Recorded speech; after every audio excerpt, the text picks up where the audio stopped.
राधेश्याम रसिया के रिकॉर्डिंग भइल छठ के शुरुआत कइल हमार ह। चननी ताने चलले कवन सेवका घुटी भर धोती भी बीमार दर्द दिल के दवा चाही गोरी फंस गइल बाड़ू छैलन के नजरिया में सौदा के सजाई के घूमेलू बजरिया में। रसिया जी के गाना इरौरे लिखनी जी ट्रक ट्रक जाओ टी सीरीज से आँखी के सामने आ उतना उतना कैसे जाओ जौन कि हमनी के गेस्ट हाउस में रही सन मात्र 1 किलोमीटर के दूरी रहे तो गाड़ी जाओ टी सीरीज के आ तब हमनी के विधिवत एकदम जगह दामाद के पूजा जलाऊंगा लेके आवे रौरा के रसिया जी। हाँ आ ओकर बाद हमनी के इसी के टिकट मिलते इस हम के सिवान से जाई ए सखी सैया रोजो रतिया के महेला ले लो प्यार के लाइसेंस हम से कहेला रौरे लिखा रहे। हाँ ओकरा मिंतर जी रहे हम दुनिया नमन के निकल मिल ए राजा राजा राजा कोरेजा में समाजा उठा लो तनी कोरा भेटाई खूबे मजा बहिया में कस के सैया मारे लाह काचा कच कच कच पति पत्नी का बात है उमंग में जो है वो कह रहा है इहो रौरे लिखा रहे। जी हमारा लिखा है। नमस्कार, मैं किशन कुमार हूँ। मेरे साथ जो शख्स बैठे हैं ये परमेश्वर प्रेमी जी हैं। भोजपुरी इंडस्ट्री में एक बड़ा नाम जो गीतकार के रूप में जाने जाते हैं। तमाम इतिहास बनाने वाले गाने अपने कलम से लिखे हैं और आज उन्हीं पे चर्चा होगी। सबसे पहले स्वागत है परमेश्वर प्रेमी जी। मेरे तरफ से भी अपना वुड चैनल को बहुत बहुत धन्यवाद। बहुत सारे गाने आपने लिखे हैं, बहुत गाने हैं जिनकी बहुत लंबी लिस्ट है। जी। उस पर भी चर्चा करेंगे, लेकिन लोग जानना चाहेंगे आजकल क्या हो रहा है, क्या कुछ कर रहे हैं कवि जी इस समय। अभी जो है अभी फ़िलहाल काम चल रहा है मेरा वो जेपी यादव जो कॉमेडी स्टार है उनका जो है अभी एक वेब सीरीज के लिए गीत पूरा विवाह शादी का गीत लिखे हैं शुरू से लेकर के यहाँ मटकोर से लेकर के लास्ट सागर जी और राधेश्याम रसिया के लिए अभी गीत लिख रहे हैं कांवर का गीत, वो भी तैयारी चल रहा है। केकरा के स्टार बनौले बनी कवि जी।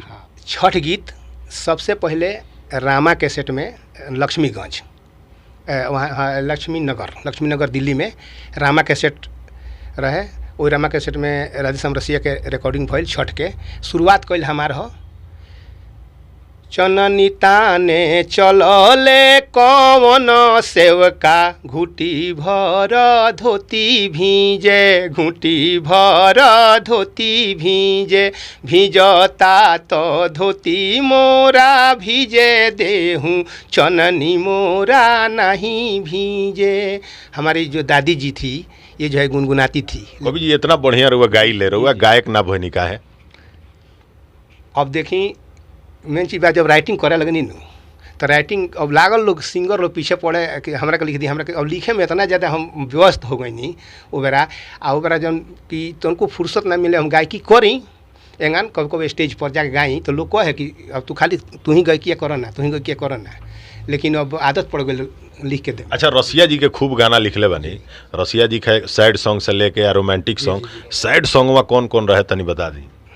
एगो रहे सैड सॉन्ग टी सीरीज के से बानी बीमार दर्द दिल के दवा चाही बानी बीमार दर्द दिल के दवा चाही गोरी तहरा दुपट्टा के बस हवा चाही बानी बीमार दर्द दिल के दवा चाही।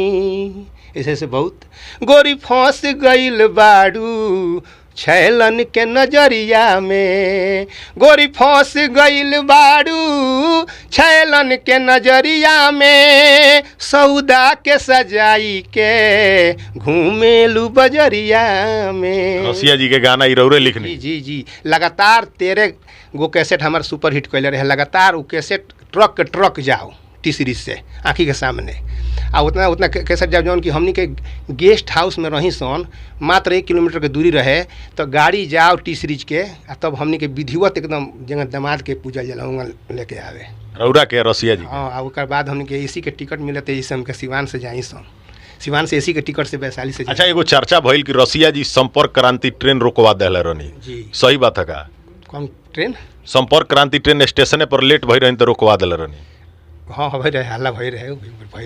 रसिया जी के पावर रहे हो। ऊपर तो ट्रेन में जब जास तो ट्रेन में जाके सबसे पहले जैसे खाना बनेला वो खाना वाला सन के जाके वो खाना खुद अपन दे दसन रसिया जी के। जी हाँ, खाना पूरा खियाओ सन, विधिवत आराम से बैठाओ सन आ ओइमे पूरा गायकी होके सब ट्रेन घरे रहे समझ ली।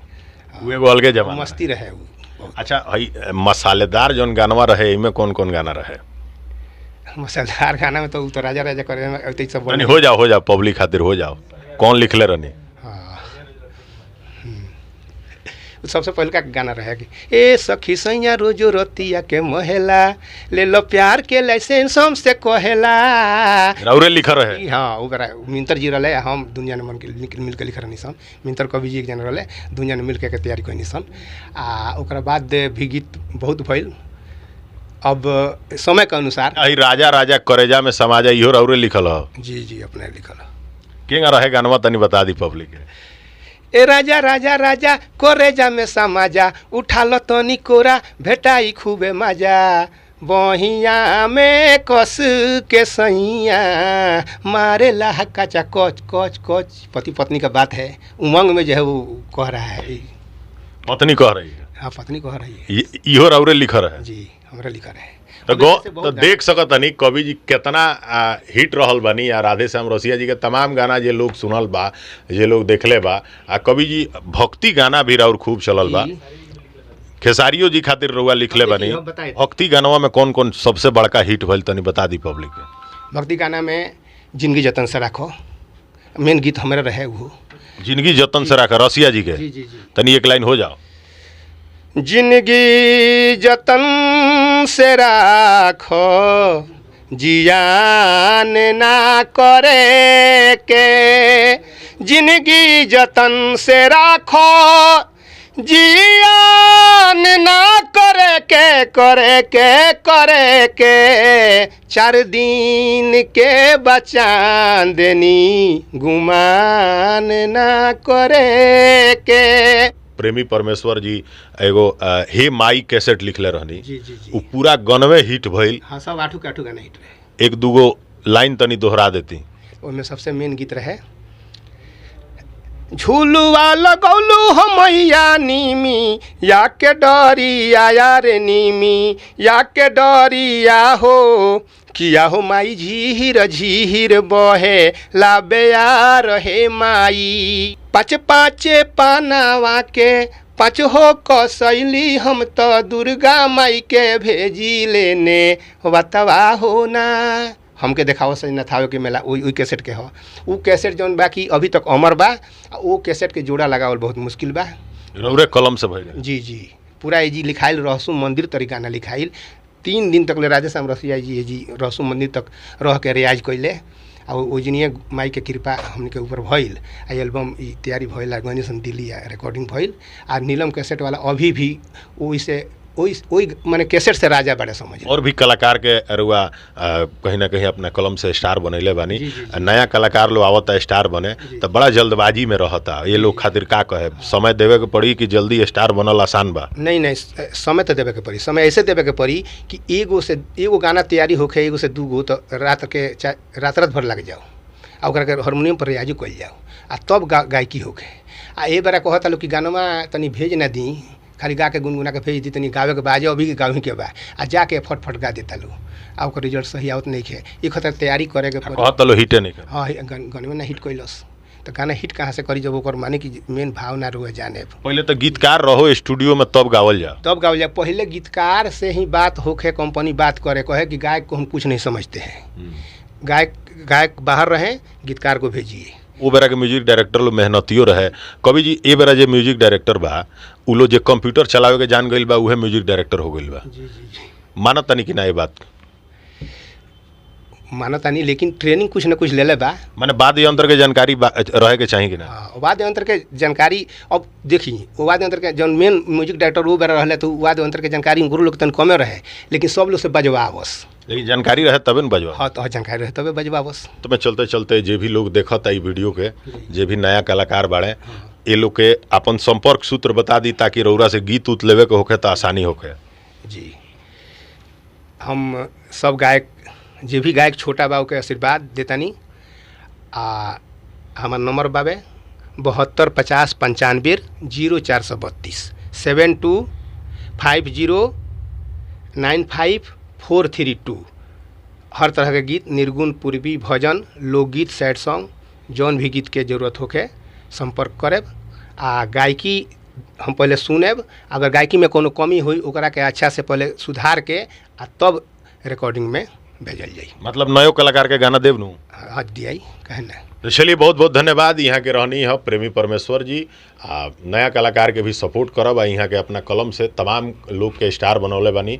यहाँ के गाना आज भी अमर बाटे। तो ऐसे ही आशीर्वाद देत रही। अगर रउरा भी जरूरत बा परमेश्वर प्रेमी जी से गाना लेवे के तो रउरा संपर्क कर सकतानी। अगला वीडियो में कुछ और फिलहाल कवि जी खातिर जौन भी सोचतानी कमेंट बॉक्स में लिख दे। तब तक खातिर नमस्कार।